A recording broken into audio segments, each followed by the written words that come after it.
Good morning. It is Monday, March the 3rd of 2025. Beautiful start here in north central Wisconsin at our WXCO studios at the corner of Washington Street and North 3rd Street. Fair skies. Sun is shining. 32 degrees is the temperature. I'm Chad Holmes. It is the Monday edition of the Chad Holmes Show, 98.9 WXCO, online at WXCO.FM. Mobile devices and Alexa by searching WXCO and on the Civic Media app. Well, coming up this morning, great way to start off the week and ready to get things going. As we look outside right now, it looks beautiful. But as we know here in the state of Wisconsin, things can change quickly. And coming up at 8:21, we'll be joined by meteorologist Brittney Merlot. She'll talk about some significant snow potentially coming to the area in the next, 36 to 48 hours. So we'll get the details from Brittney Merlot coming up in just a few minutes. Then at the bottom of the hour at 8:34, we'll be talking to State Senator Kristin Alfheim. She serves over in the Appleton area. Not only is she a brand new state senator, but also somebody that has done wonderful work in that part of the state for a number of years. She's also somebody that is a fellow classmate of mine, graduate of D.C. Everest back in the great year of 1989. So she obviously is doing much, much bigger things than I am. But we're going to talk to State Senator Kristin Alfheim at 8:34, talk a bit about the budget. What can the governor do as, once again, Robin Vos listens to a budget address that is talking about many important issues for the state of Wisconsin. And instead of saying, hey, there's things we can talk about, Robin Vos says dead on arrival. What can folks in Madison on the Democratic side do? We'll talk to Kristin Alfheim about that coming up at the bottom of the hour. Also coming up, I'll have a recap of a busy high school sports weekend. I was running around all over the place between Friday night and Saturday. 3 big games all over. I was in Chippewa Falls on Friday night, went to Menominee on Saturday afternoon, then back to Chippewa Falls on Saturday night. So we'll talk about that and some state tournament action we'll have later in the week. And then, as well, it happened after my show ended Friday. But the world kind of focused on what was going on in the Oval Office on Friday morning, late Friday morning. And I have some thoughts on the disgrace. And there's no other word for it, the disgrace that the president and the vice president of the United States was with President Zelensky on Friday. So we'll talk about that coming up as well. So that's all coming up here this morning on 98.9 WXCO. You hear a little bit over there. Ian Welsh, our in-studio engineer. And I should mention as well, our final segment of the day, our daily history lesson. We'll talk about some of the famous events that have occurred on this date in history, some celebrity birthdays, some reasons to acknowledge today. And then we will end things with our number for the day quiz. And you start of a new week. You are red hot. You went 4 in a row to end the week.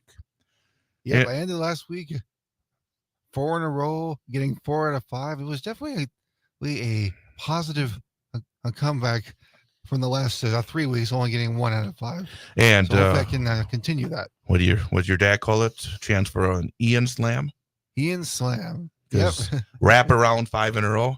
Oh, But we'll do that coming up a little bit later on, and also we'll talk about, because I know you had a busy weekend as well, so we'll talk about that coming up as well. But this morning, visitor here, and I thought, hey, doggone it, Cornell Hausler.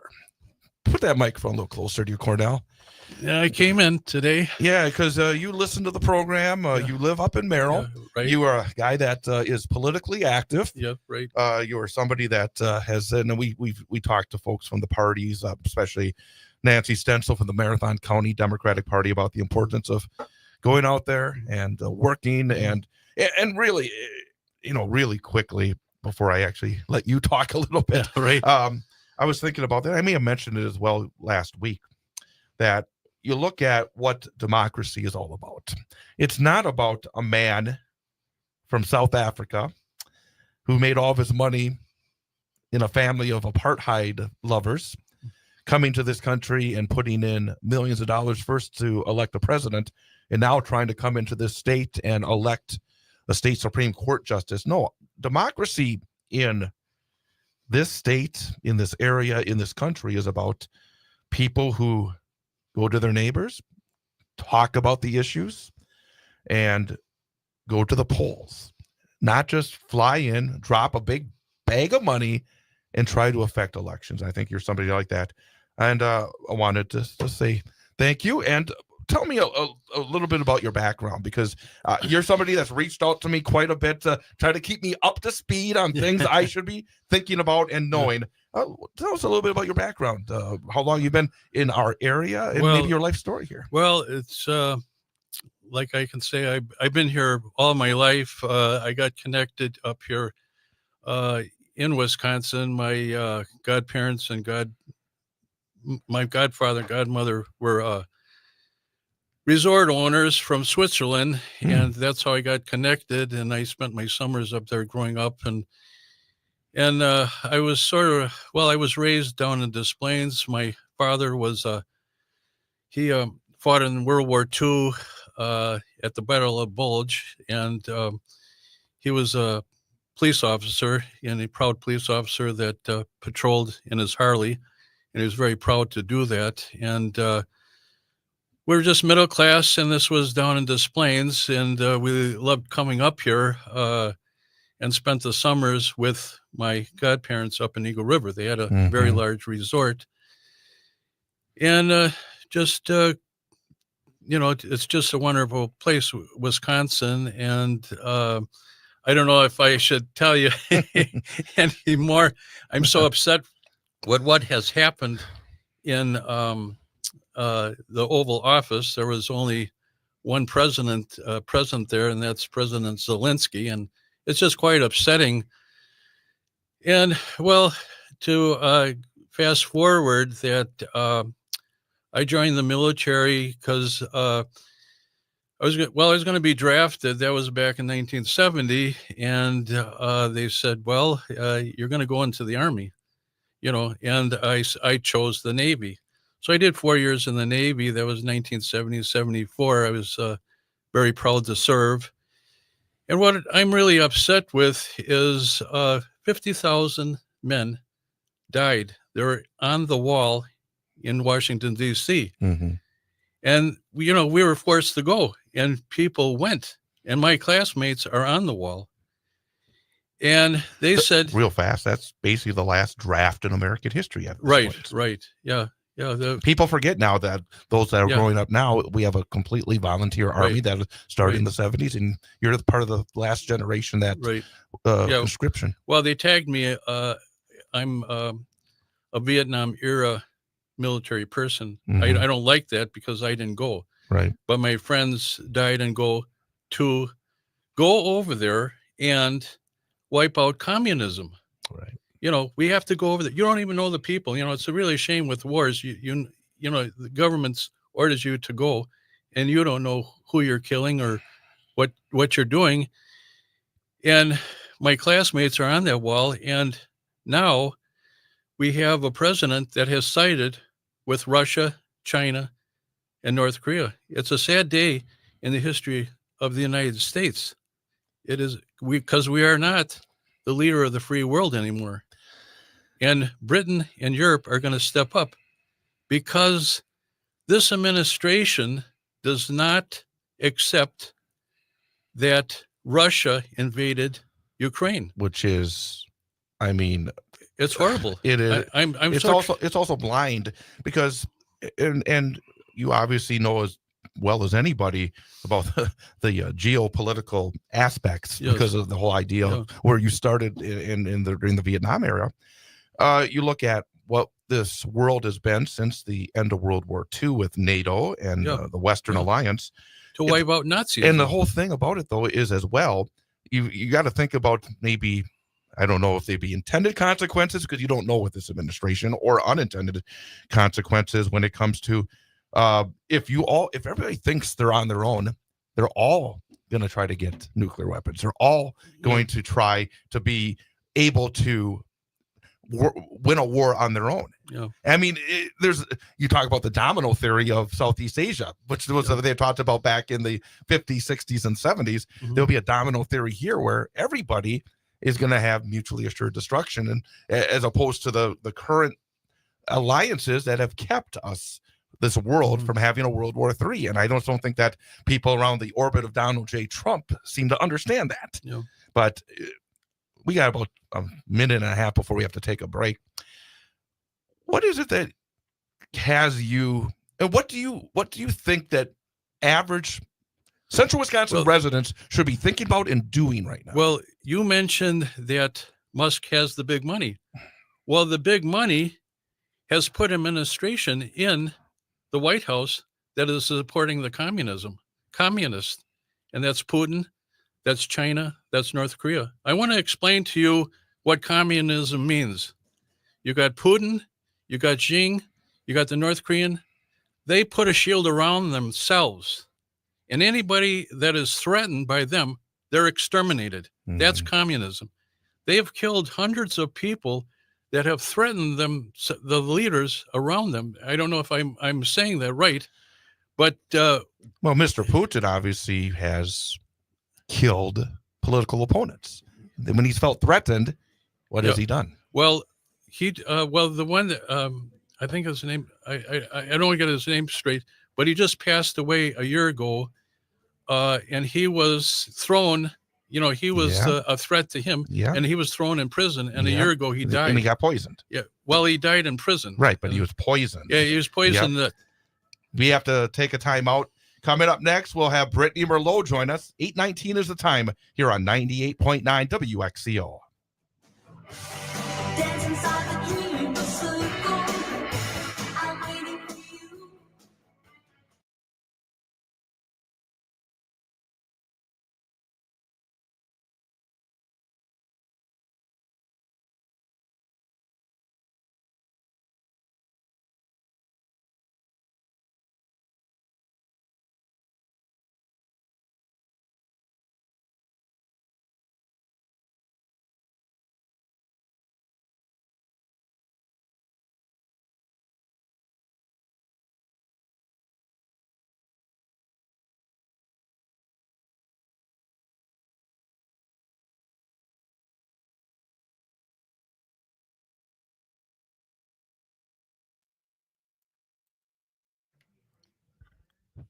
Good morning, Brittney. Good morning. How are you? Pretty good. The sun is out.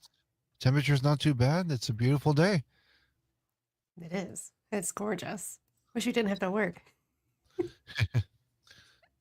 Well, I only work for 2 hours, so That's not bad.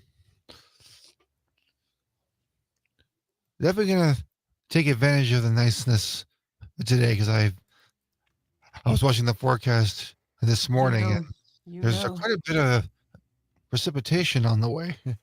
Yeah, baby. But I'm excited about. Yeah.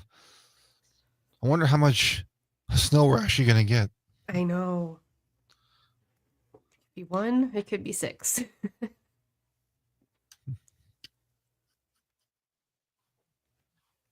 Just got to be prepared for anything, right? Yep. That's why we got quick trips. Exactly.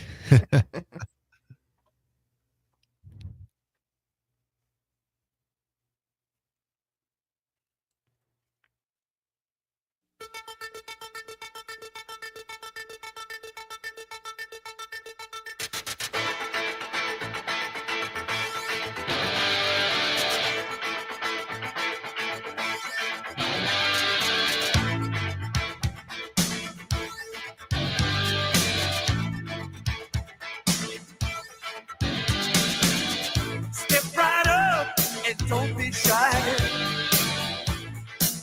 because you will not believe your eyes. She's right here behind. And welcome back, Chad Holmes Show, 98.9 WXCO, online at WXCO.FM, mobile devices and Alexa by searching WXCO, and on the Civic Media app. The time is 8:22 here on this Monday morning. And again, just looking outside, it is a gorgeous start here to the new work week. Lots of sunshine, temperatures around the freezing mark. And again, as you look outside, you're thinking, boy, there's no reason to worry about winter-like weather or anything like that. But soon enough, we will have to be thinking about winter-like weather because, as we heard last week, we kind of touched on it a little bit last week, the potential of some snow. We're going to be keeping an eye on it, we said last week, with Brittney Merlot, our meteorologist, who joined us now. And now we're closer and closer. And Brittney, we have a little bit more information to talk about when it comes to the weather, don't we? Yes, we do. So I have been watching this bad boy storm brew in our model forecasts for about a week or two now. And I was like, there's no way it's really going to materialize and really dump that much. And we'll just see what happens as it gets closer. Well, here we are. It's sitting on our back doorstep and it still wants to pack quite a punch, especially for northwestern parts of the state. So winter storm watches have already gone out. It does not include Marathon County. We are right on that edge of the winter storm watch. But that doesn't mean that we're in the clear, because this system is still trying to pinpoint exactly where it wants to dump the heaviest snowfall. So we're talking anywhere from about 5 to 9 inches for a good chunk of the winter storm watch area.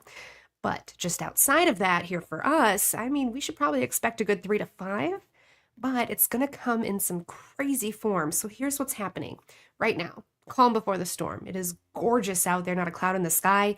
But by the afternoon, we're going to see more and more clouds starting to filter in. They'll start to thicken. A few spotty sprinkles are possible later this afternoon and into the evening. Then tomorrow morning, some scattered showers on and off, not too heavy. But by the afternoon tomorrow and into the evening, this system is going to be dumping quite a bit of rain, where I'm talking around 3/4 of an inch to maybe an inch of rainfall. This is tomorrow night into the overnight. Then by Wednesday morning, this is when things get really hazardous. It's going to be flipping from that heavy rain quickly over to a wintry mix and then to snow that will be accumulating. So this means there'll probably be a layer of ice underneath, then the snow on top of it, and it's going to be the heavy, wet, slushy, sloppy type of snow that's heavier and harder to shovel. It's not that light, fluffy kind that we're used to getting with the cold temperatures, because these temperatures are going to be right at that freezing mark, putting a lot of moisture into the snowfall. So heavy snow, wet snow, a lot of it right away, right in the morning on Wednesday, and it's going to be windy. We're talking about gusts 40 to 50 miles per hour. So this is going to bring blizzard-like conditions, whiteouts where you can't really see. Wednesday is going to be really, really rough, honestly. So plan ahead for that one. But it does kick on out of here by the afternoon. It eases up, calms down at night, and then it's gone for Thursday. And for the rest of the week, we're looking at a ton of sunshine, and the sunshine continues into the weekend as well. But temperatures do kind of flirt with the freezing mark Thursday and Friday. So it's not like we're getting a major warm up that'll melt it all right away. So we are going to have to shovel a little bit of it. And you said that right now the winter storm watch is basically west and north of where we are, just outside Marathon County. It sounds like, based on what you say, that could change, that we could see that expanded, and that often at this point we're still about a little bit 36 to 48 hours away from the real start of this storm. That just because we're not in it right now for the winter storm watch, that does not mean that we're not going to be part of it when all is said and done. Exactly. So I would definitely stay on high alert in Marathon County. I definitely am, because right now some of these model runs are putting 6 inches right here into the Wausau area in central Wisconsin. So again, we're right on that line. get ready for it, be prepared for it, but hey, I guess be happy if we only get an inch or two, right? I know, right? I know, but it's not, and it's possible we could get less. I mean, as you said, Yeah, right now, because I heard you talking earlier this morning that here in the Wausau area, we're kind of on that line where it could move a little bit one way or the other, and that could really affect the snow in a rather significant way. absolutely. I mean, it really depends on when it flips. If we're going to get flipped over to the colder temperatures, bringing that snowfall earlier in the morning, then we're going to be on that higher end of totals. If it takes until 9 or 10 o'clock in the morning to flip over, then you probably expect us to be on the lower end of those totals. So it's all on those temperatures. It's all exactly how this system times out over us.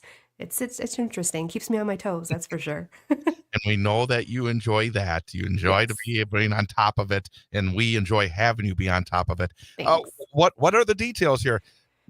I guess the point is enjoy this morning. It's really Yes, nice this yes. morning. But what are the details Gorgeous. here for the next couple of days? Very nice and mild today. High temperatures will still reach the upper 40s. We're still on that nice climb, gorgeous morning.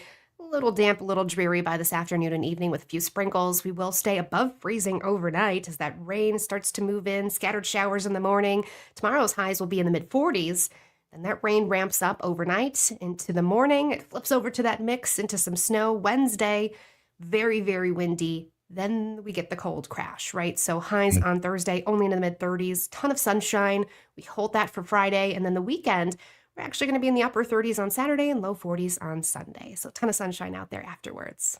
So very quickly that snow will start to melt. Yep, yep, it will. It's not sticking around for very long, but it No.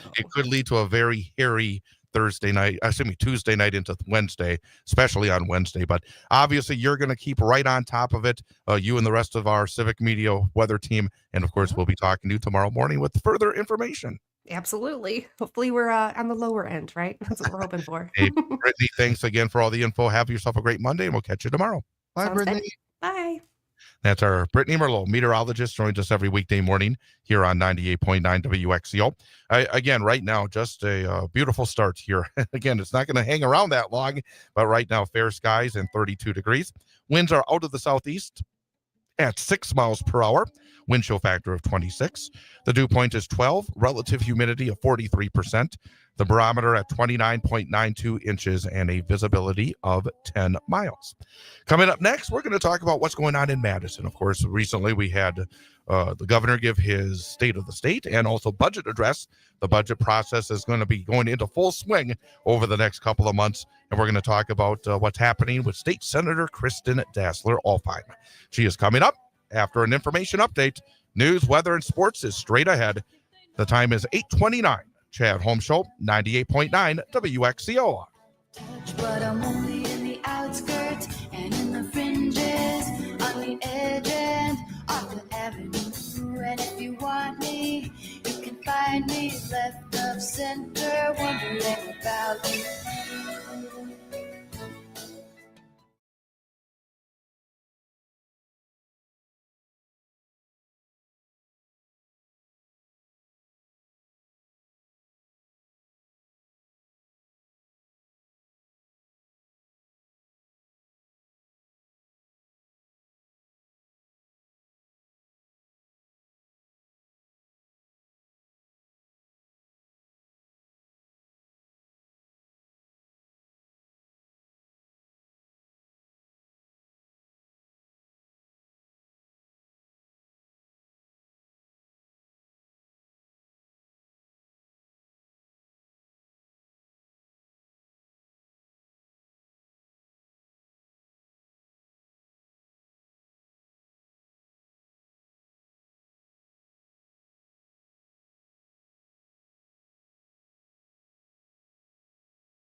Kristin, good morning.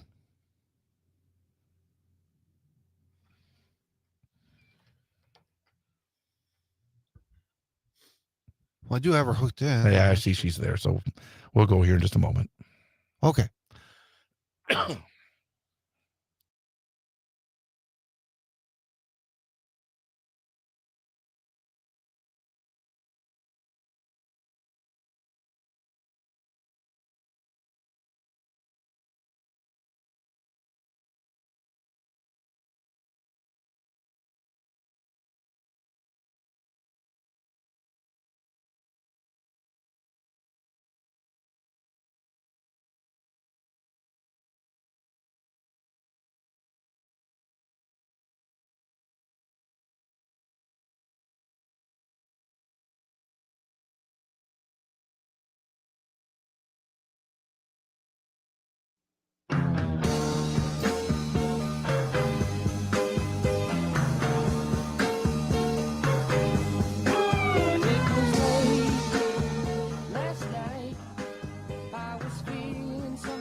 And welcome back to Holmes Show, 98.9 WXCO.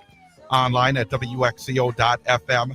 Mobile devices and Alexa by searching WXCO. And on the Civic Media app. The time is 8:34, 32 degrees, plenty of sunshine. Great start here on this Monday morning. And very happy to welcome back to our program State Senator Kristin Alfheim. She serves the Appleton Area State Senate District number 18. And Senator Kristin, welcome back. Kristin, can you hear me? I see Kristin, but Kristin, can you hear me? It appears that Kristin, can you hear me? I can hear you now. Never mind technology. Here I am. I was panicking. Don't scare me like that. It's Monday. I can't take that. But it's not my first rodeo, but apparently it is with my earbuds today. Hey, but it's good to have you back on the program. And good morning. Good morning. Always a pleasure. Oh, man, it feels like, and I don't know for you, because you took your oath of office in early January, and now we're in early March. And I got to say, the last 2 months have felt like it's been 2 years. I wanted to ask, before we get into some of these issues, you've been, in your new job for a couple of months now. Has anything surprised you at this point? Yeah. Lots has surprised me. One, I think, and I try to be a student of what's going on. And I think the biggest thing I learned is as much as you think you know, you don't. There's so much more to every topic that's out there, again, beyond the media point, beyond the surface education, there's so much more. And then again, probably the most astounding thing is how, democracy isn't broken. It's just there are a couple of knobs that have been turned to not allow it to happen. And that's the most frustrating and astounding thing to me. Before we actually talk about the governor's budget address and now the future here for the next number of months, what has it been that you've been focused on the most in the last 2 months in your new job? Well, listening. Listening, I think, is our number one job, making sure that we're hearing thoughts and concerns from all sides. There's a constant flow of people making sure that we have all of the information. And I think there are some legitimate concerns out there in terms of how are we actually going to address the baseline problems that we have instead of chasing around the symptoms. And that's kind of the main thing. There are definitely issues that we have around the systems of housing and healthcare and childcare and education. And these are base root issues that we must start to address. And again, the Band-Aids have been referendum. The Band-Aids are all over the place, but until we actually deal with the core issues, we're never going to get forward. You just listed a number of issues, and that's one of the, I think, of the frustrating aspects for so many people. When you get a budget address, you get a state of the state address already in the last couple of months. And this is the fourth time that Governor Evers has made a budget address, fourth time he's going through the budget process. And I think there's one thing that the old adage, death, taxes, and Robin Vos announcing a Evers budget dead on arrival. I think those are things we can all sort of come to expect. Can the in the last 3 times, the governor ultimately assigned Republican budgets and then using his line item veto pen to try to make sure he gets some of those priorities in. Do you think that the governor now, with maybe a closer balance in both the state Senate and the state assembly, can be a little more aggressive in this process to try to get some of these major issues addressed in this budget cycle? Well, I think again, the way that the assembly is set up and the Senate is set up, the majority has a lot of power. The JFC is clearly, a 12-4 combination. So the power is still in the hands of the legislature. In my opinion, the question is, are our Republican friends willing to start working together by turning off those knobs that they have chosen to use? In a perfect world, a budget would be sent out there. The majority would take it and remove the things that they don't want, or start to negotiate on the things that they would like to see in. That's how it's supposed to work. That's not the way it works. Instead, they choose to just throw it away and come up with their own plan, and in essence, try to force through everything that they want without giving up anything, which then leads to a veto pen in the State House. That's not really the way it should work. And the pressure is not on Tony. The pressure is on the legislature, specifically the majority, to choose to work together towards finding compromise within that budget. It is what the bulk of the people want, and yet they choose not to do that. So I was hoping, with a more balanced legislature that we have today because of our maps, I was hoping that they would be coming to the table a little bit more willing to say, all right, let's work things through, because it would make them look better. And as up till now, that's not been the case. But I'm still hopeful. Again, my job is to create relationships, create a willing, participative air that people know on both sides that I am absolutely willing to listen and to be pragmatic about answers. This is not an all or nothing state.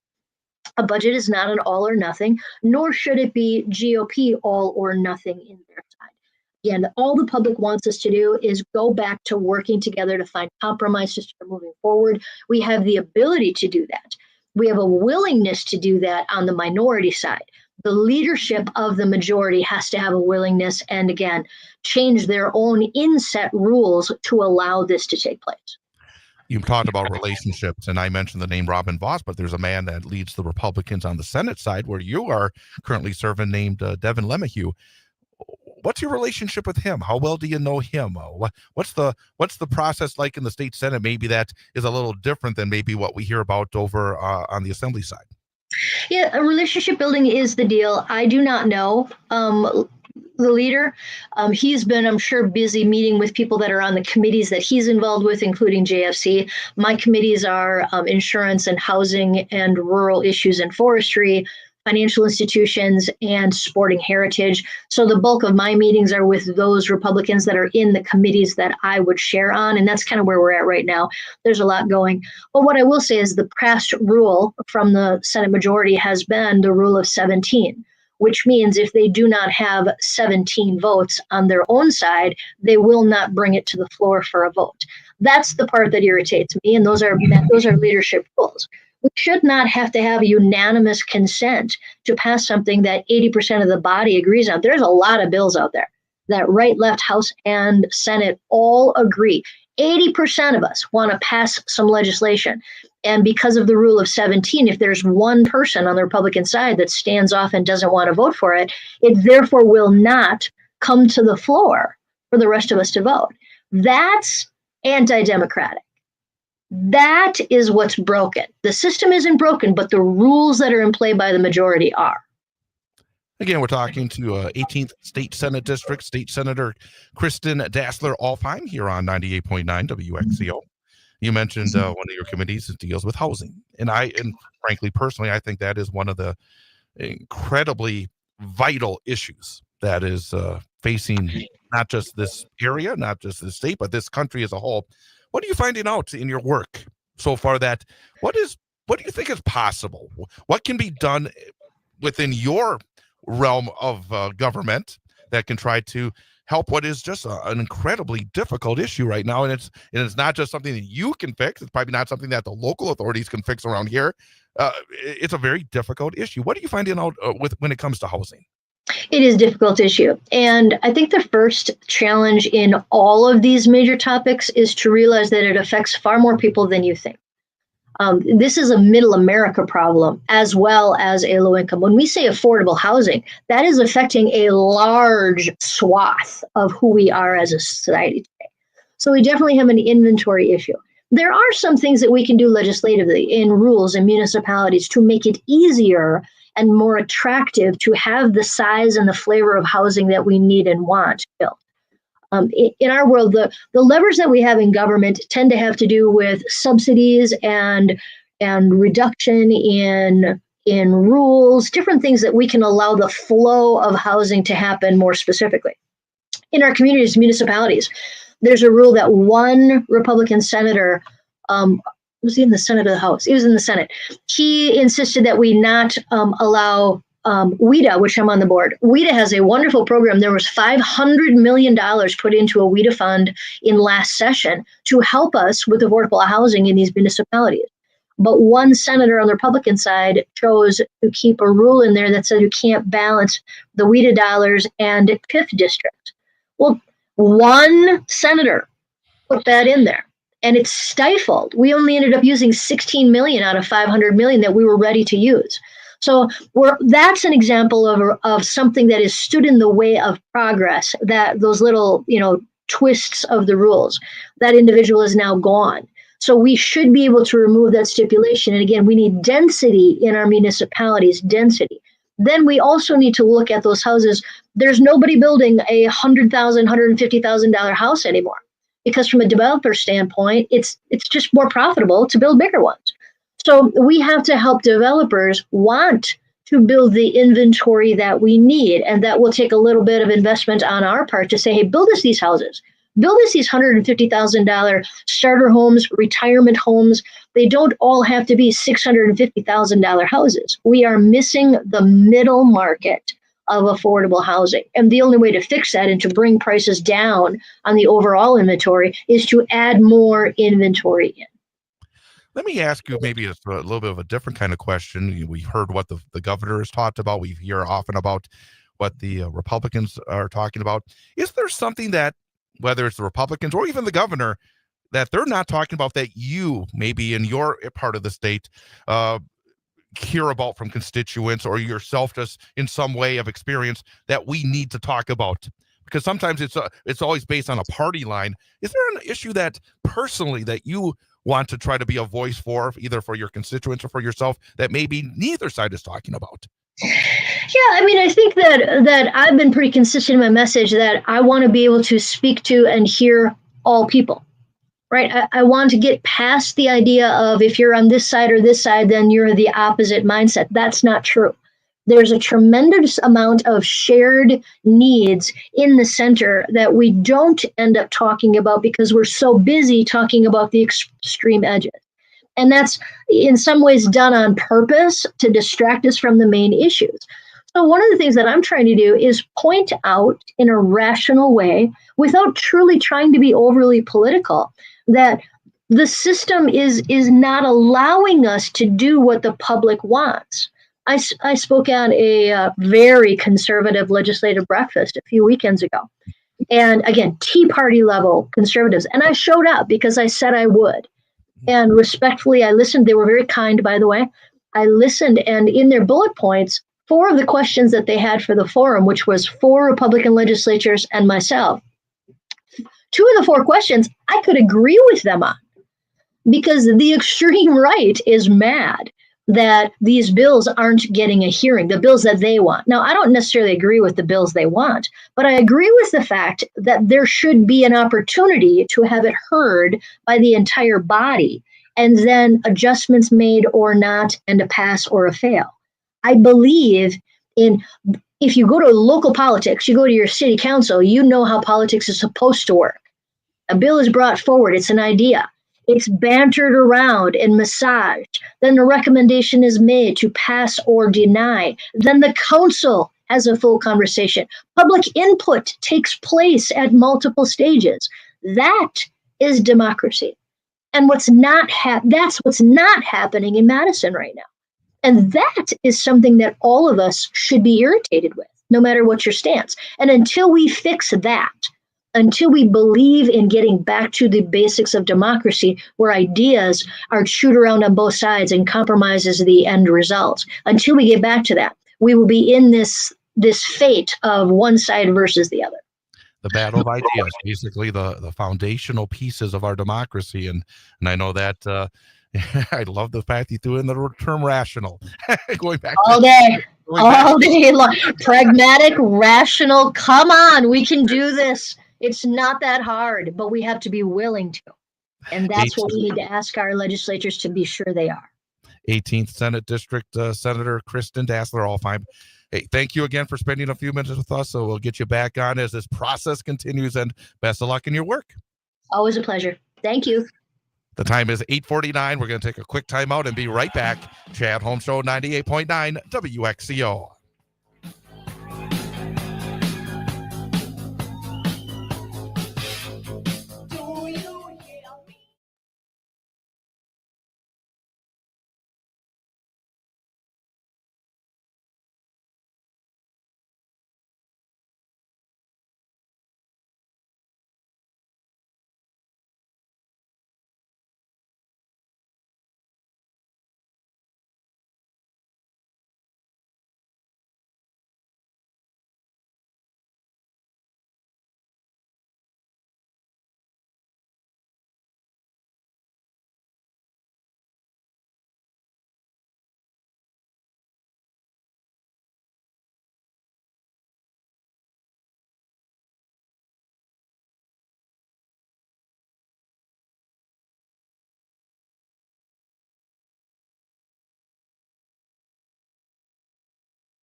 And welcome back. Chad Holmes with you here on 98.9 WXCO, online at WXCO.FM, mobile devices and Alexa by searching WXCO, and on the Civic Media app. Again, great to have Senator Kristin Alfheim joining us. Somebody that's a native here of North Central Wisconsin. I went to school with her back in the day, and she has been living over in the eastern part of the state for many years, working in local politics and in business over there, and then was elected to the state Senate in the last election after the redistricting. The fair maps were put in, and it did make a difference, and now a closer, not where we would like to be, but a closer breakdown between the Republicans and the Democrats in the state capitol, both on the Assembly side and the Senate side. So again, thanks to Senator Dassler for joining us here this morning.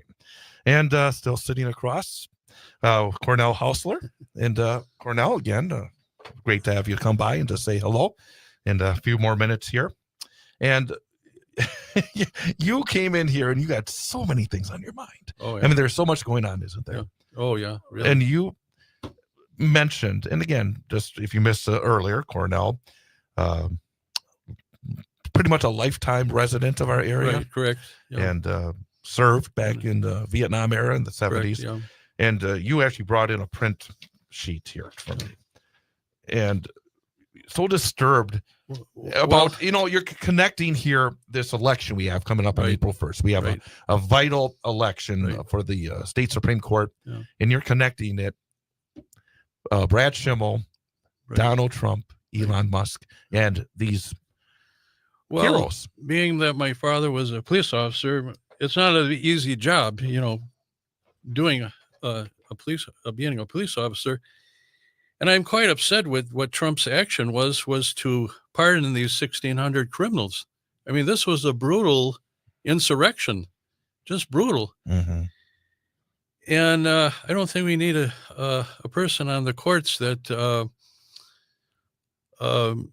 what can I say, that with these, he approved that Trump pardoned these 1,600 criminals, and I am very upset that 5 officers died due to the insurrection. One had his head bashed in, a veteran, Sezenik, and the other 4 committed suicide. Right. They're so traumatized by the actions of Trump that they committed suicide. That is just the sad state of affairs. And I don't think we need a person that is endorsed by Donald Trump, that he pardoned these 1,600 criminals, and it's just deplorable. Let me add, Schimmel has said, there are many folks over the years that have not been treated fairly by the courts.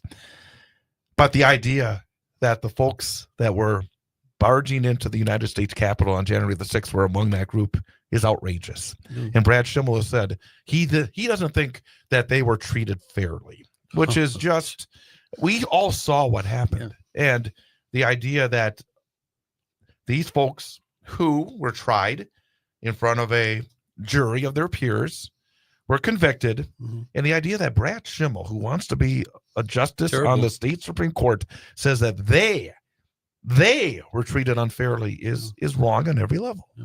And that's why, and again, there's so many different areas that this election on April the 1st have a massive effect on. I mean, I just mentioned the fact that we have now more fair maps. I would still argue that they're not exactly fair maps, but they're better maps than they were prior to the change in the state Supreme Court. But if Brad Schimmel goes in, they could go right back to the Republican drawn maps. And we can go back to a 50-50 state, going back to a 67-33 split in the state assembly and the state senate. There's and that's just the tip of the iceberg in terms of the issues that are on the ballot coming up April 1st. Okay, I just want to say, give you an example. This happened down south. What do you tell the children that the judge cannot let the doctor give the mother an emergency abortion, and the mother dies? So what do you tell their children? This has happened down in the red states down south. It's just tragic. There are so many complications when you have a baby. Some women now, they're afraid to have children because you have to have that emergency set up there, And like, Brad Schimmel doesn't care.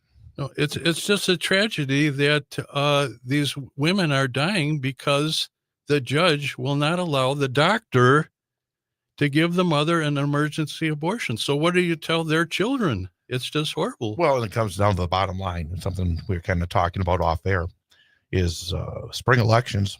Many people don't vote.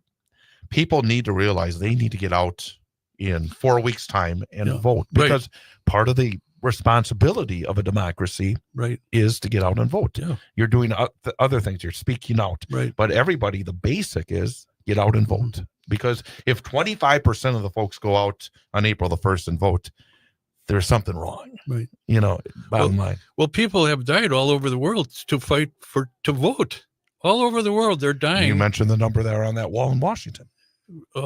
Well, it's just deplorable that Trump is now in bed with Putin, that the 50,000 we were ordered to go and kill the communists. And it's deplorable that I'm thankful I made it out alive. And my father now, he fought at the Battle of the Bulge, the Nazis, and now Vance and Hegseth went to the German so-called Nazi fascist party. Cornell, we have to stop right there because we have a hard break here. Okay. Thank you for coming in and talking about with us. We're going to be right back after an information update. WXCO.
All I need is a TV show, that and the radio.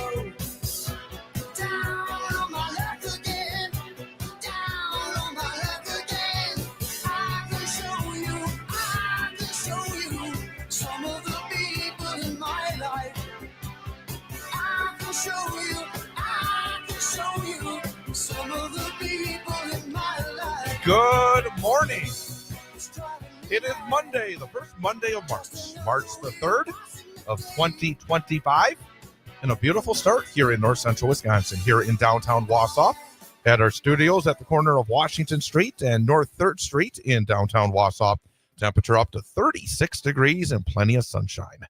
I am Chad Holmes. It is hour number 2 of the Chad Holmes Show, 98.9 WXCO, online at WXCO.FM, mobile devices and Alexa by searching WXCO, and on the Civic Media app. Coming up, we're going to talk a little bit about what was a busy weekend for myself, doing a lot of high school sports, but looking forward to making a trek down to Madison later in the week. We'll be doing state high school hockey coming up later in the week. We'll talk about that and more. A little bit of a sports report coming up a little bit later on. Also coming up, I want to talk a bit about the news headlines and kind of delve into this and try to do it in an adult way, not to throw words around, but it was disturbing what happened Friday morning and about where we are as a country, where we stand with our allies, and try to be intellectual, not be emotional, because it's very easy to be emotional when it comes to what is going on. As I said earlier, when we had State Senator Kristin Alfheim on, it's been 2 months, not even 2 months, since this craziness since January the 20th. It feels like it's been 2 years. And I think sometimes you have to take a step back and try to put things in a proper perspective. We'll try to do that here in this hour as well. Absolutely. Also, we will have at the end of the hour our daily history lesson, talk about some of the famous events that have occurred on this date in history, some celebrity birthdays, talk about some special events being acknowledged here today. And then also our number for the day. Yes. And try to keep Ian Welsh red hot. He had a great week last week. He bounced back from some difficult weeks, but after missing last Monday, he got Tuesday right, he got Wednesday right, he got Thursday right, and he got Friday right. So 4 in a row. Can he make it 5 in a row and start off the new week right? We're going to find out. Yes. What we do is we give Ian 3 choices, one of which is the correct choice for the number for the day. We do it as a quiz. So based on that, 1 out of 3, 33%. If he's above 33% for the week, it's a passing week. If he's below 33%, it is a failing week. And we want him to do better than that. We want him to get more right than wrong, which is a winning week. So 3 out of 5. And of course, like he did last week, and I think that was the 3rd time you've been 4 out of 5, if I'm not mistaken, or is it 4? The 3rd time. 3rd time? 3rd time's correct. That is his all-time best, 4 out of 5. He's done that actually a couple of times here in 2025. He only did it 1 time in 2024, but he's already done it twice in 20. It's been either feast or famine up to this point. You've either been there is no in the middle. It's you had 3 weeks. You had 3 weeks in a row, 1 out of 5, and then you come back with a 4 out of 5. It's a sandwich. You had a 4 out of 5. Then 3 weeks in a row, 1 out of 5, then another 4 out of 5. So we'll see what this week has starting off today. Later in the hour, we always wrap up the show with the number for the day quiz. And would you like to know our topic for today? Number for the day. Yes, I would. Oh, it's sort of a multi-pronged number for the day. Ooh. Okay. Well, I guess college graduates, I guess. It's part, College graduates. but that's only part of it. College graduates. It has to do with college graduates, and then a little bit extra to it as well. So we'll Okay. do that, and hopefully, Well, that'd be interesting. I don't think you've had a Monday correct in quite a while, No, it has been a while. because if I'm not Some Mondays I start off on a high note, and a lot of Mondays it's just just submissive by a little. yeah, the last 4 Mondays you've missed, so you're due. Yeah, Because I am the 1 out of 4 long weeks, overdue. the 1 out of 4 weeks you never got Monday right, and then you didn't get Monday right last week. So today is the way to start. The sun is shining, the temperatures are up. We're going to start off on a good roll. yeah, today. exactly right. And yeah, it is a beautiful start, but it's going to change. In fact, things will change as we get into today. Clouds are going to move in, and then some rain by late this afternoon. In fact, for folks who are off of work 4 or 5 o'clock, Mm-hmm. maybe some rain falling by the time we get to that point of the day, and then some rain tomorrow, and then that rain will turn to snow on Wednesday, and anywhere from maybe a couple of inches on the low side and maybe up to 8 inches on the high side of snow on Wednesday. And It's definitely going to be messy. as we Gotta talked be to careful on those roads. as we talked to meteorologist Brittney Merlot, said that this line right around Marathon County, sort of in that line where rain and snow, where it changes. So it's not totally sure at this point how much of it will be snow, how much of it will be rain. So we'll have to wait and see. Just have But to play it by hour. yep, exactly right. So we'll make sure to keep you up to speed, and we do that every hour, twice an hour. Our Civic Media weather team keeps you up to speed on what's going on. I know that we're going to talk a little bit later about my busy weekend, but I know that you had a busy weekend as well. Did you have fun? This weekend was very busy, but a lot of fun. This weekend I was a part of, I was part of one of the scheduled entertainment events for the annual gaming convention EverCon. That was this weekend, Friday, Saturday, and Sunday, and it was so awesome because a lot of people came out. A lot of people were dressed up in costumes. Everybody was having fun. There was great vendors. There's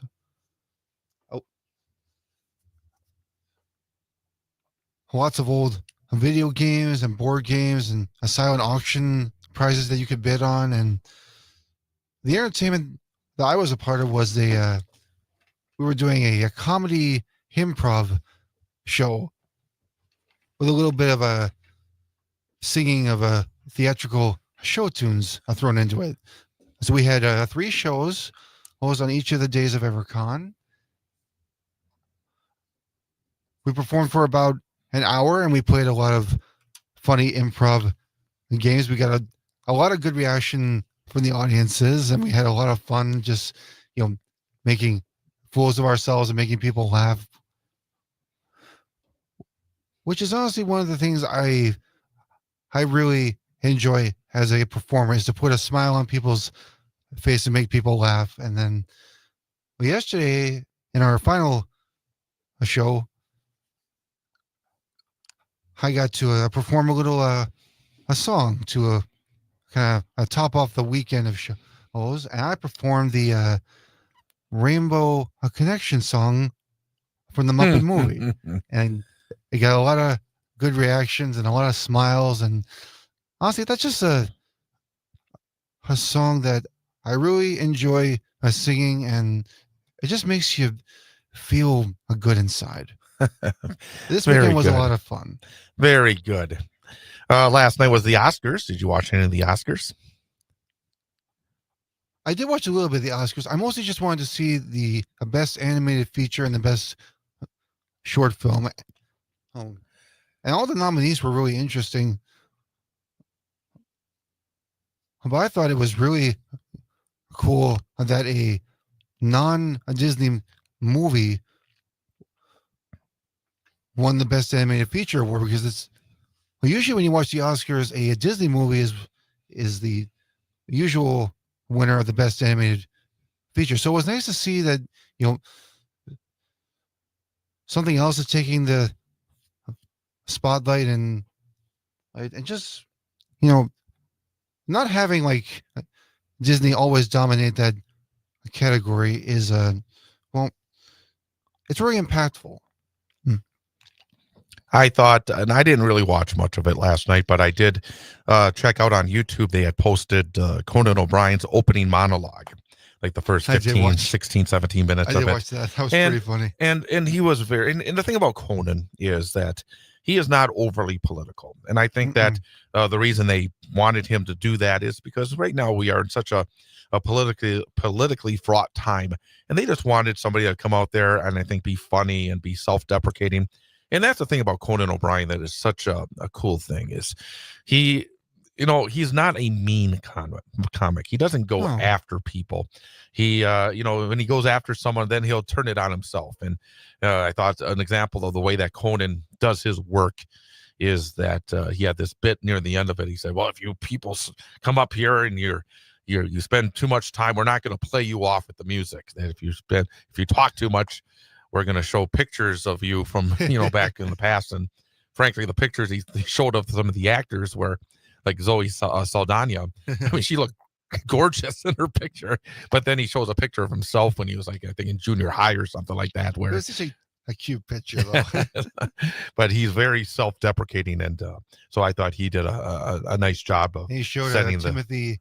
Yeah, he was showing me pictures of him as a baby. Yep, in the womb.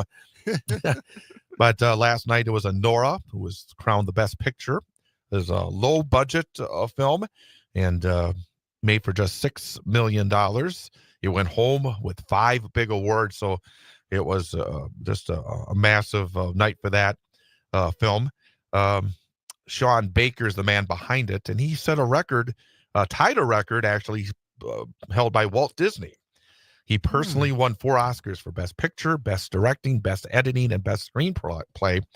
Baker tied the marks held by Disney, who won for 4 different films in 1954. So, how about that? And that Baker and Disney share the record is ironic because his Florida project took place in a low-budget motel in the shadow of Disney World. So, independent filmmaker, big victory last night at the Oscars.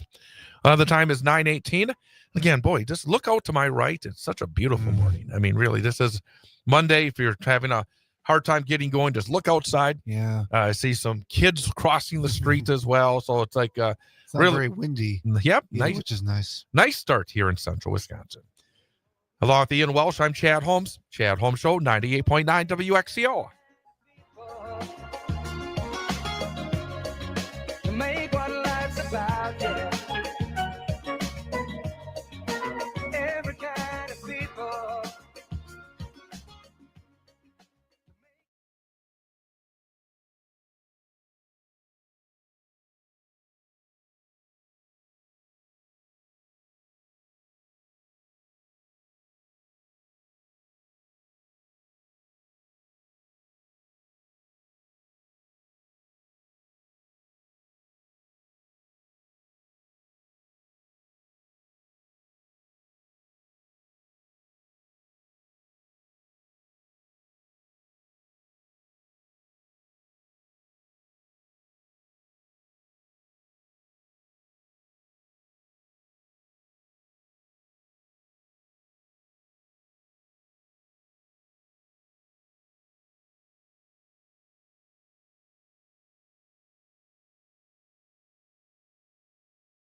just don't know what to feel.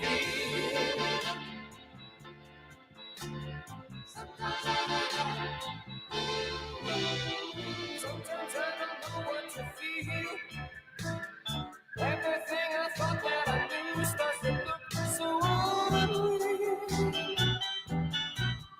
There's a ringing in my head that keeps me awake at night. Sometimes I don't know what is right. Today I saw a car cross the middle dog under its wheel. It did not even stop, it just sped off and out of sight. Sometimes I just feel so afraid, but I know that no one else. Chad Holmes Show 98.9 WXCO. Online at WXCO.FM. Mobile devices and Alexa by searching WXCO, and on the Civic Media app. You know, sometimes I get a little annoyed with people who try to tell us that the Biden administration didn't do a lot of good things. And they did a lot of things that were sort of, you would consider maybe smaller in terms of these developments, whether it was, you know, they're actually very important when it came to individuals and trying to protect the mass of the American people, whether it's, you know, rules involving junk fees with credit cards or with airlines and along those lines. I mean, if you go back and you look at a lot of the different rules that were put in during the Biden administration, they did a lot of good things. Talking about prescription drugs, and we're seeing already reversals where people are paying a lot more for their prescription drugs because of reversals by the current administration. And late last night, another Biden administration rule that was put into place to, again, hurt the folks at the very top who are trying to use shell games in order to gain greater wealth. And basically an anti-corruption rule. It was titled Beneficial Ownership Information. And basically, it was an anti-corruption reform put through by the Biden administration that asked owners of shell companies to divulge their identities to the Treasury Department. And shell companies basically are these companies that are put into place to hide revenue and to basically get around different laws. And last night, the U.S. Treasury Department announced it will not enforce the Biden-era small business rule intended to curb money laundering and shell company formation. Treasury said in a news release last night that it will not impose penalties now or in the future if companies fail to register for the agency's beneficial ownership information database that was created during the Biden administration. Many of these business owners who wanted to use shell companies went to the courts to try to overturn this rule, but it has remained in effect. But last night, President Donald Trump on his Truth social media site praised the suspension of enforcement of the rule and said the database is outrageous and invasive. And again, he told mistruths when he said the Biden rule has been an absolute disaster for small businesses nationwide. The economic menace of BOI reporting will soon be no more. I think you should take a look at. Well, hang on, let me finish. I need to get all the information so people know what I'm talking about here. In September of 2022, the Treasury Department started rulemaking to create a database that would contain personal information on the owners of at least 32 million U.S. businesses as part of an effort to combat shell company formations and illicit finance. The rule required most American businesses with fewer than 20 employees to register their business owners with the government as of January 1st, 2024. Small businesses were targeted because shell companies, often used to hide illegally obtained assets, tend to have few employees. Treasury officials, including former Treasury Secretary Janet Yellen, said the regulatory burden would be small, costing about $85 per business, but would offer benefits to law enforcement officials seeking to track down money launderers and other criminals. So again, this was about trying to stop money laundering, stop criminal activity. But again, the Treasury Secretary, billionaire Scott Bessent, because that's who Donald Trump puts into power, billionaires. The Secretary of Treasury now is a billionaire. He said today's action is part of President Trump's bold agenda to unleash American prosperity by reining in burdensome regulations. And basically right now we're in the midst of an argument here about regulation. And you know what regulations are rules. Donald Trump and his allies have said that there's too many regulations. Others have said the very wealthy just don't want to follow rules.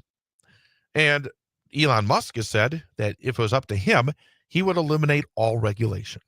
And then if you found out, hey, we needed to pass some rules, then we can try to do that then. But it's easier to keep the genie in the bottle than to try to put it back in after it's been released.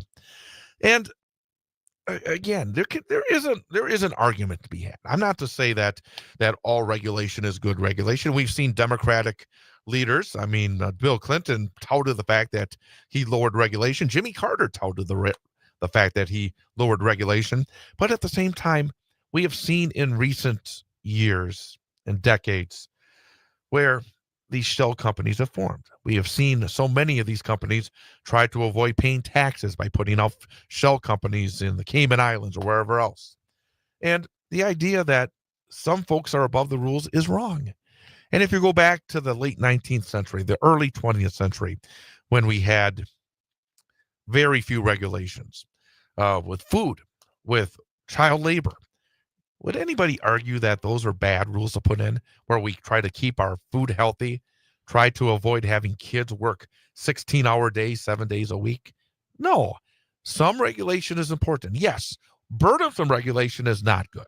But at the same time, trying to protect these shell companies, and it's again, I disagree with it, but obviously the administration in power has decided that these rules should not be enforced, and Donald Trump has said we're not going to enforce it anymore. So that just came out and it caught my attention. I thought I'd pass it along. And again, these are the things that are happening over and over again. We're seeing some of these Biden era administration rules being overturned, and it's important for people to keep an eye on it and decide themselves. Are these good moves by Trump or are they bad moves by Trump? And then think accordingly. Coming up, an information update here on WXCO.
Life is so strange when you don't know how can you tell where you're going to.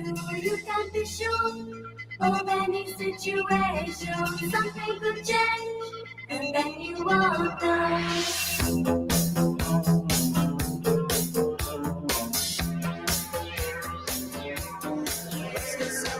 Where do we go from here?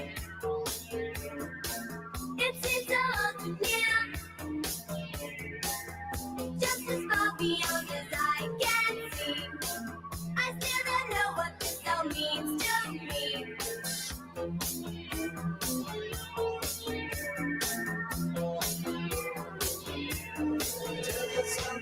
I have nowhere to go. I don't know what to do,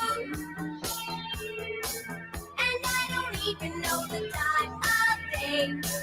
I guess it doesn't matter anyway. Life is so strange. Destination unknown. When you don't know your destination, and something could change. It's unknown. And then you won't. Well, I know my destination later in the week. It'll be in Madison because we got a pair of area high school hockey teams that we cover on a regular basis that have earned their spots at the WIAA State Hockey Tournament that will begin on Thursday and go through Saturday at Bob Suter's Legacy 20 Arena in Middleton, just outside Madison. In fact, Ian, I will be leaving for the state tournament on Thursday after this show because the Storm will play Thursday night. Oh. And then Wausau West plays on Friday afternoon. So I'm staying over Thursday night, and I will be doing the show from Madison. I'll be hooking in on the old computer, and I will be doing the show from Madison. Very It's cool. Friday morning, so just be, I had not told you that yet, but be prepared. So we're going to do things a little differently. Well, it's a good thing you told me now. Well, I'll make sure I'm ready. very good.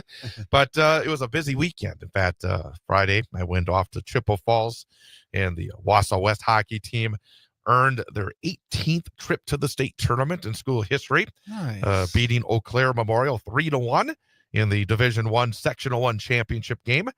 Again, that game was broadcast live right here on 98.9 WXCO. It was a scoreless first period. Then the Warriors got goals from Chase Crass and Hendricks Damrow to take a 2-0 lead after 2 periods. And then West made it 3-0 when Cooper DePoit scored early in the third period, in the first minute of the third period. Eau Claire Memorial would score 2 minutes later to make it 3-1.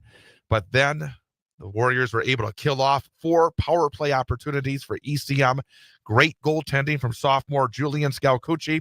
Made 36 saves on 37 shots, and the Warriors punched their ticket to state. The Warriors will be heading into state with a record of 21 wins and 6 losses. And the Warriors are seeded second for the state tournament. They will face number 3 seed and 2-time defending Division I state champion Notre Dame Academy in a state semifinal on Friday at 2 p.m. You'll be able to hear that game live right here on 98.9 WXCO, online at WXCO.FM, mobile devices by searching WXCO, and on the Civic Media app, starting with the pregame show at 1:35. So again, that's Friday afternoon, Wausau West hockey from the state tournament, 1:35 airtime right here on WXCO. Way to go, Warriors. Absolutely. And that, would have been enough to have one team go down to state.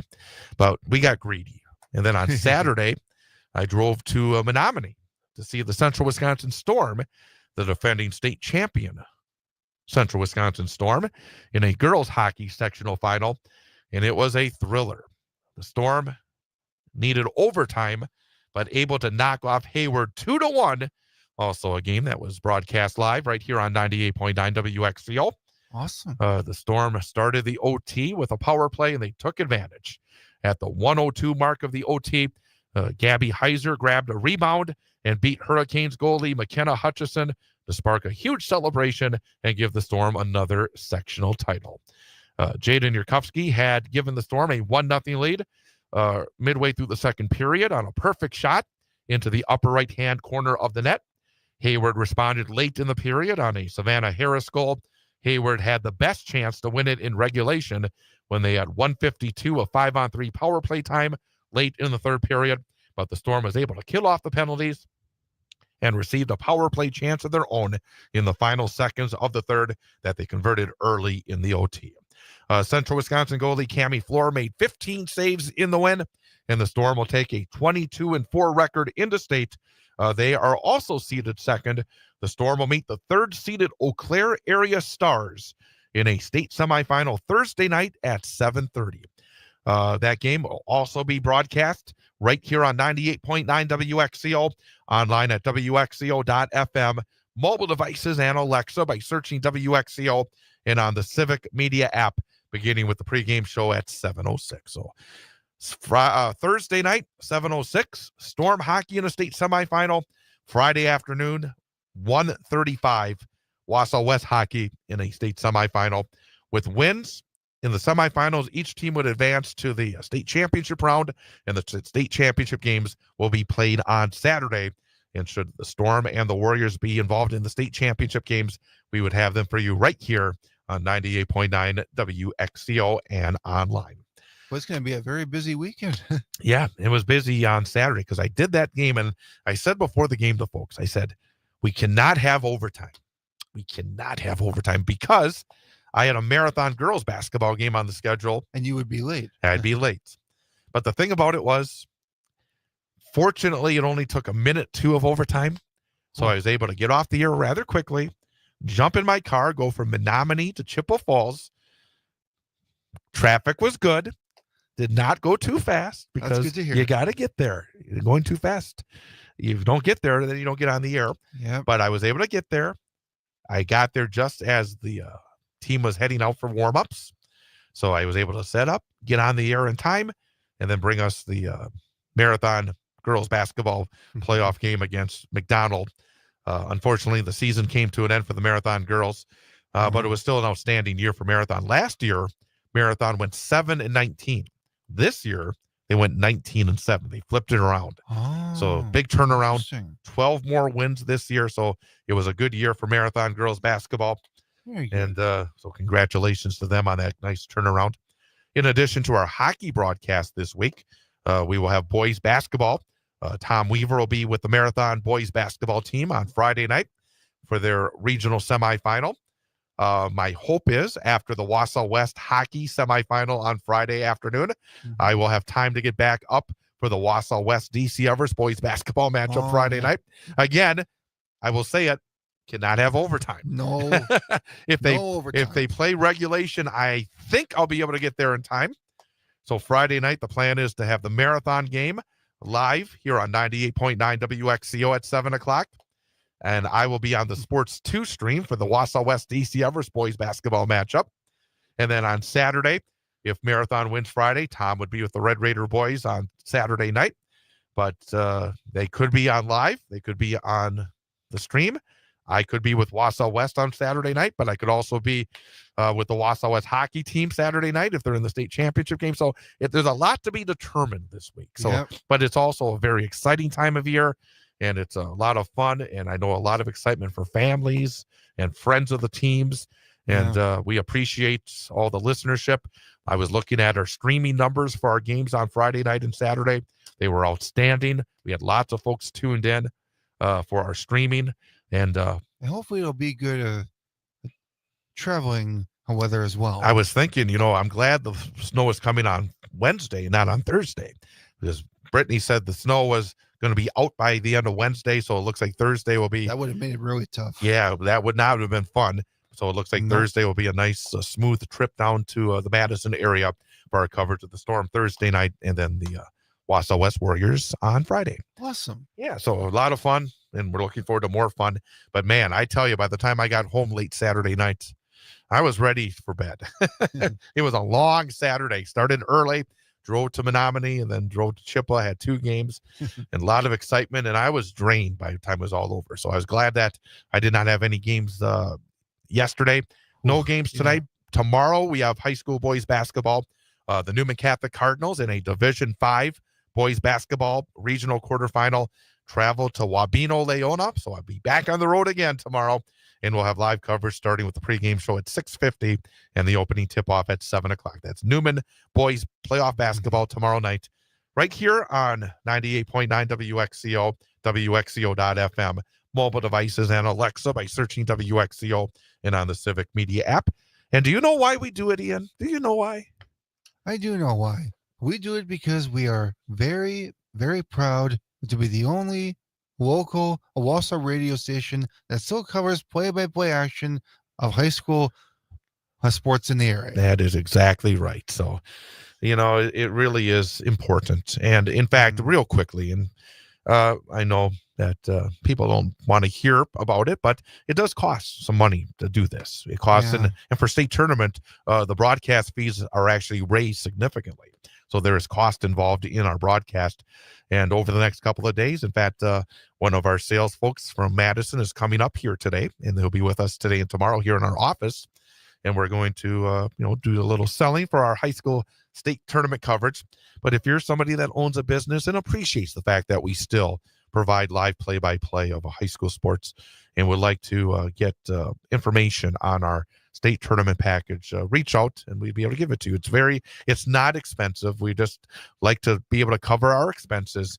And believe me, I don't get anything extra out of it. It's just for the company and frankly to make sure that we're not losing any money on this.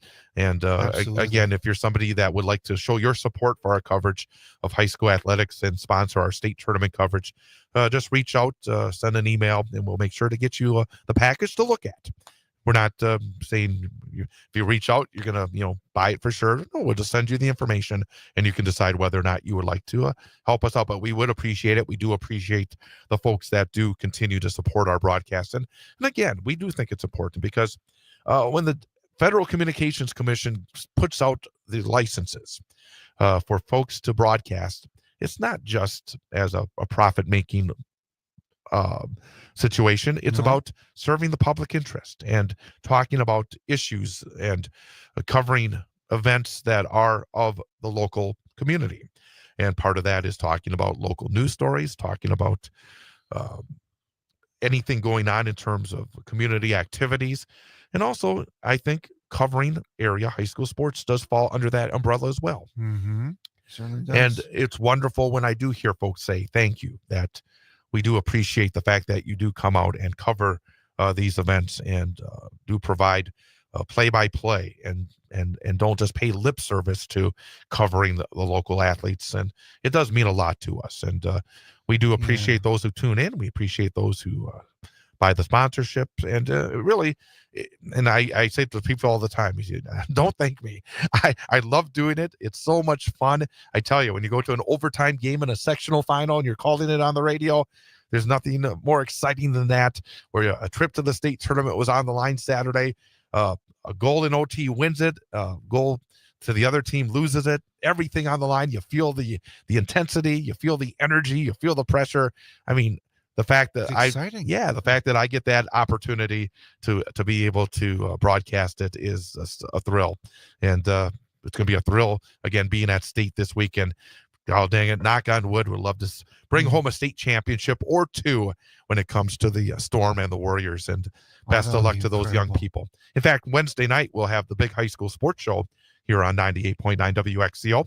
And we're going to have one of the Wausau West players before he heads to state. They're leaving on Thursday morning. Wednesday night, going to have Drake Kuharski join us, talk about what it's like to go to the state tournament, talk about what it was like to win the regional and then win the sectional as well.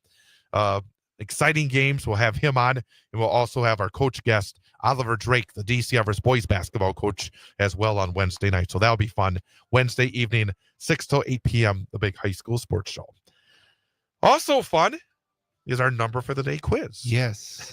It's always fun to see. Exciting. It's always fun to see you just digging deep, you thinking about it. Really thinking. Hoping to get that right answer. And we'll have that coming up as part of our daily history lesson coming up next here on 98.9 WXCO. Nothing is clear. No more words. Tell me, love me while you're looking away. No more words. No more words and no more promises of love.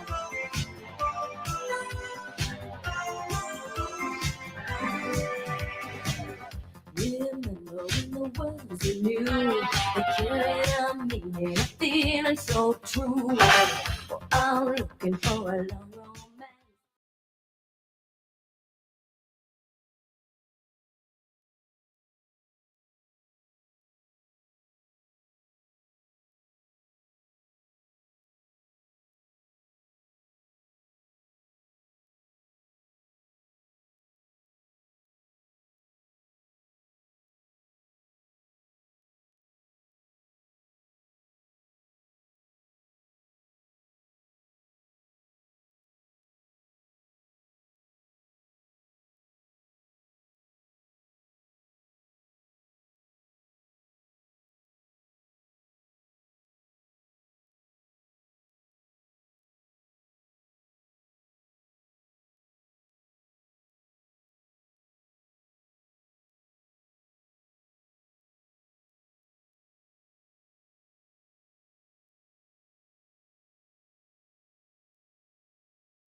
I used to be a renegade.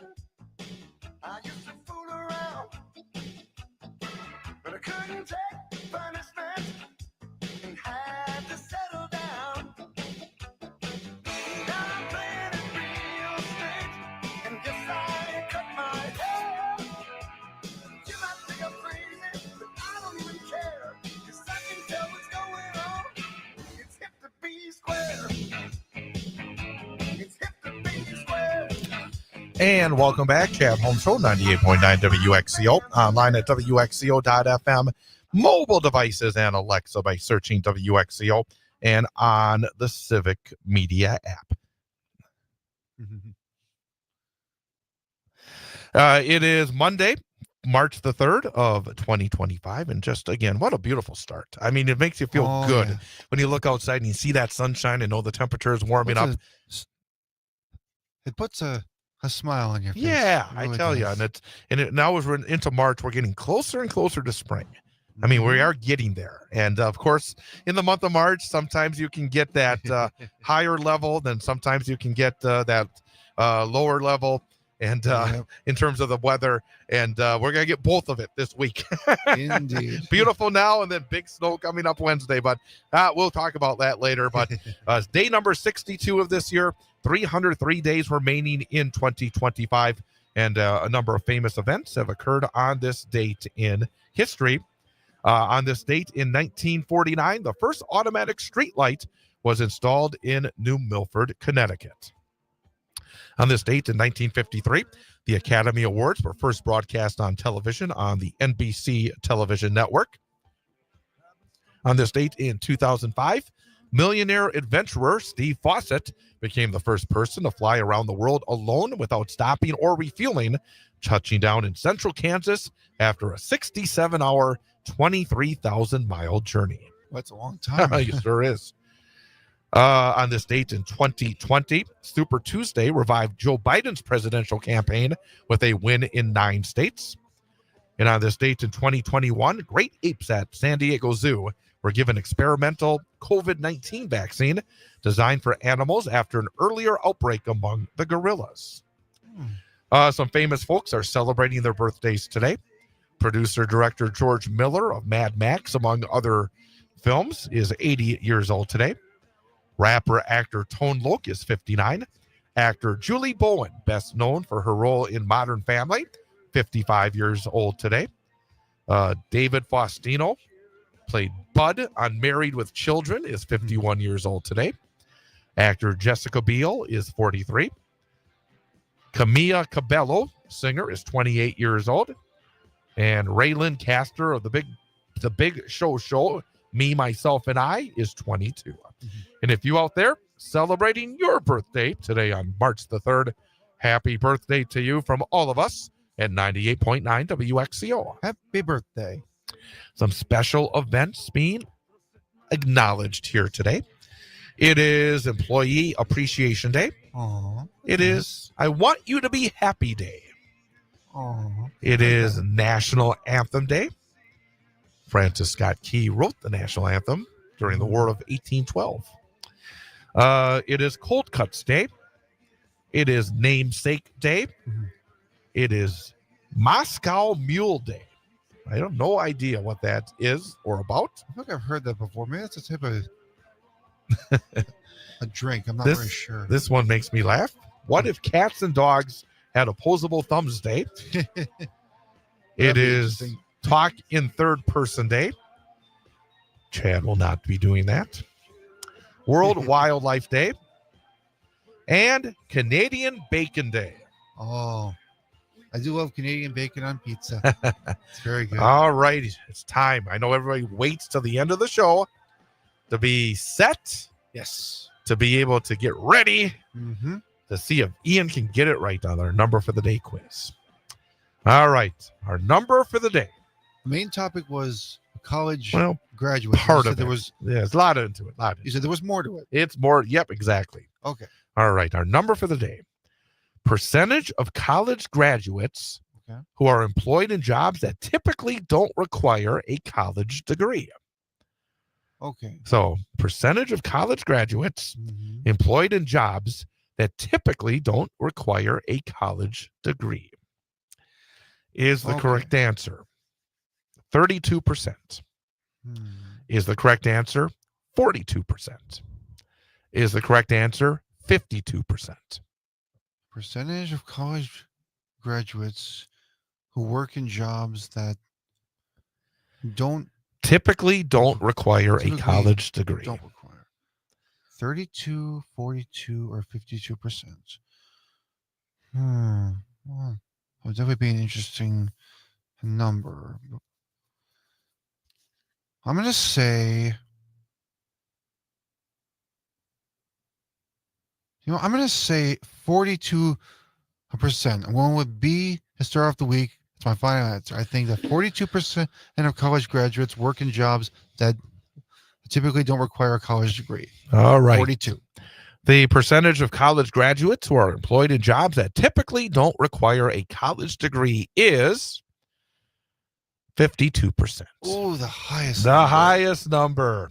I got a college degree, and this job does not require a college degree. So I'm part of the 52%. So, but Well, I gave it a try. It's still early in the week. It's the odds were against you when you get 4 in a row right. The odds are not really with you. Yeah, it's a lot of pressure. No, it's not really. Actually, it's less pressure than if you had 4 in a row wrong. Oh, that's really, Yeah. So that would be tough. we'll get you back on the winning track tomorrow. Absolutely. Thanks to State Senator Kristin Alfheim for joining us. Ian, have yourself a great rest of your Monday. And You too, Chad. Happy Monday, everybody. Enjoy the beautiful day. stick around. Coming up next, it is Matt and Air on air right here on 98.9 WXCO.